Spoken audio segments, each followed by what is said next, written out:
All right, welcome back into the Sports Source. This segment of our program is brought to you by A.G. Hines Company. Cold weather will be here soon, and if you're having to do some home improvements or start an end-of-the-year do-it-yourself project, visit A.G. Hines Company for your building materials. That's because they have cold weather materials, cold weather additives that can save you big bucks in the long run. If you have to do something in the winter, you have to take that into account. They can tell you how, they can tell you what to do. Great people, just a great company. That's how you survive 100 years. A.G. Hines Company, you see their phone number. You can also check them out at aghinescompany.com. All right, I want to welcome in the next member of our panel, VFL Will Overstreet, back with us. Will, thank you. Yep. All right, you heard what we were talking about, and we left off where your theory begins. We talked about this Friday. Yeah.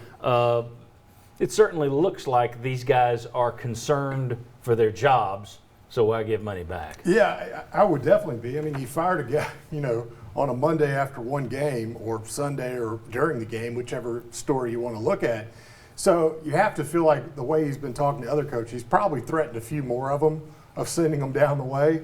So when you look at that and you sit there and say, you're going to ask me to do X, Y, and Z, but I know you're more likely to fire me in a few weeks, if not this week or next week. I think those guys probably just feel uncertain like anybody else about it, and they're probably concerned about that. Now, still, the optics are horrible. You should have done something because you knew this was going to come public, and it just do the right thing, do something. But I think regardless, self-interest prevailed here in the sense of they're also concerned about how long they'll be here as well.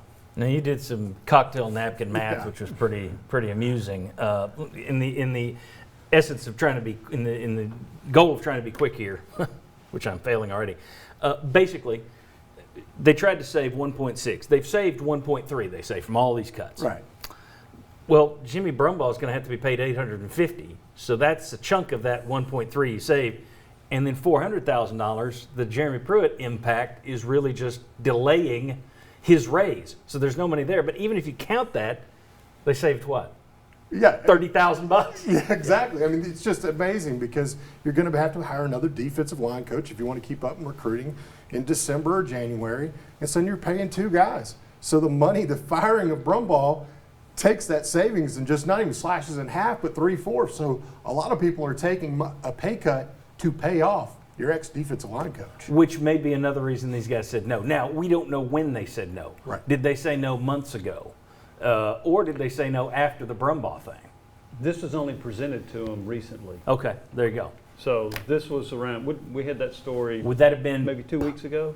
I'm trying to remember. Would it have been post? It would have been post Brumbaugh because Brumbaugh's been gone. This is his fourth Sunday gone, I think. Yeah, and they had November 1st to declare. So he had been fired, but they had November 1 to start talking All right, about so it. then these guys might have sat there and figured this out with their own agent that, wait a second, we're taking a pay cut to pay off Brumbaugh. Exactly. Yeah. So, It's a factor.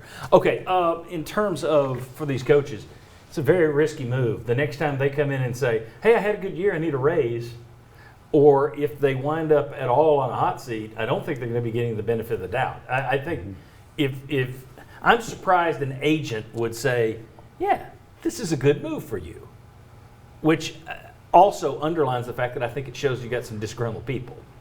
Yeah, I think, too, the smart play would have been to say, okay, you're asking me to give X. I'm not going to give that, but I would give Y. Just to get your name off the list of you didn't contribute, you didn't take any cut. It would have been the smarter play to do that.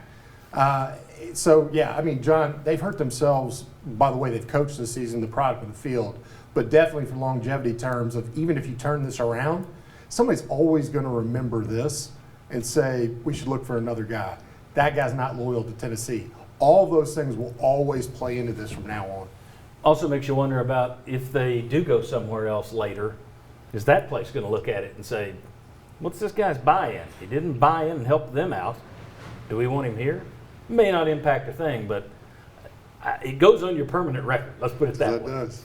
Josh, in terms of recruiting, you mentioned the buy-in and the culture in the last segment. I would assume other coaches are going to say they don't even have buy-in from their whole staff.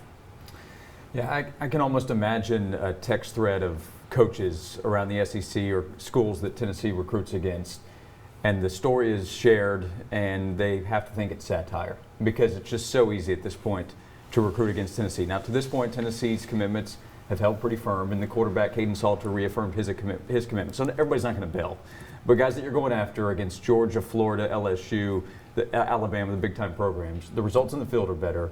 You have all these rumors about the head coach and then the assistant coaches and all the turnover that they've had, and it's very easy for them to present that to recruits in the future and say, look at what's going on. They're not buying in. Why would you buy into Tennessee football? What's the future? They don't know what it is. Why would you?